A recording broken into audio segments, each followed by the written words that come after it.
Donald Trump absolutely hates immigrants, right?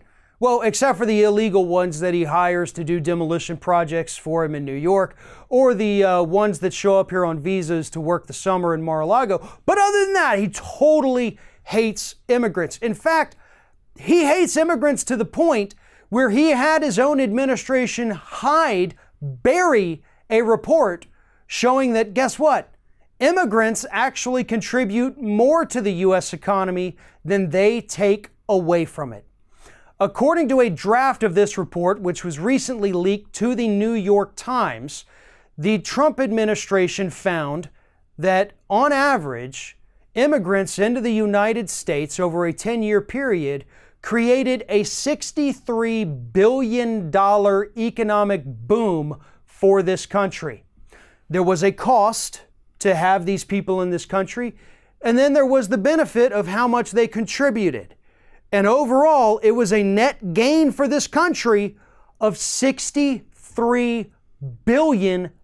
So about $6.3 billion per year in economic benefits brought on by immigrants into this country. But the Trump administration couldn't have that, right? They couldn't release that to the public after all the horrible things they've said about immigrants coming over here and wanting to kill us.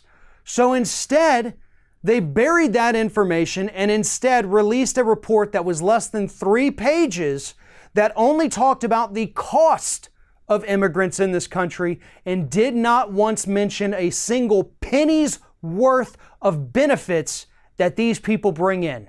And those benefits come in many ways. A lot of them obviously are coming here to work. So they're paying taxes. They're paying state taxes. They're paying local taxes. They're contributing money to local economies by going out and buying things that, like food, things they need to survive. And every time they go out there and spend money in a community, it gives somebody else in the community more money to go spend, and so on and so forth. It's the actual only real trickle down that actually works, to the tune of $6.3 billion every single year. So back to the main point, Donald Trump hates immigrants. He hates immigrants more than he likes to see the U.S. economy succeed. How about that? Because that's the only argument that makes sense when you consider the fact that they want to kick everybody out, even though they're contributing more to our economy than they're taking away from it. Not to mention the fact, when we look at areas that have enacted stricter immigration policies, for example, the state of Georgia several years ago got rid of one of their visa programs to bring in migrant workers. And as a result, the state lost billions of dollars in farming revenue because farmers couldn't find anybody else willing to go out there and help them tend to their farms and pick their crops. We had fruit rotting in trees in the state of Georgia because nobody else wanted to take those jobs, and since everybody wanted the immigrants gone, there was nobody to do it. This country can't function without immigrants into this country. And yes, they should be coming here illegally, but that may not always be the case.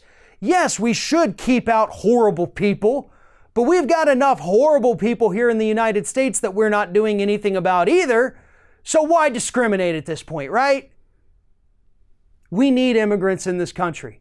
We can't function without them. And that is a sad reality that this administration has to accept.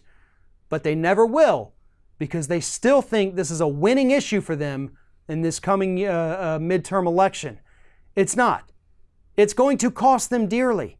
And it's going to cost Trump even more, assuming he's still in office to run again in 2020.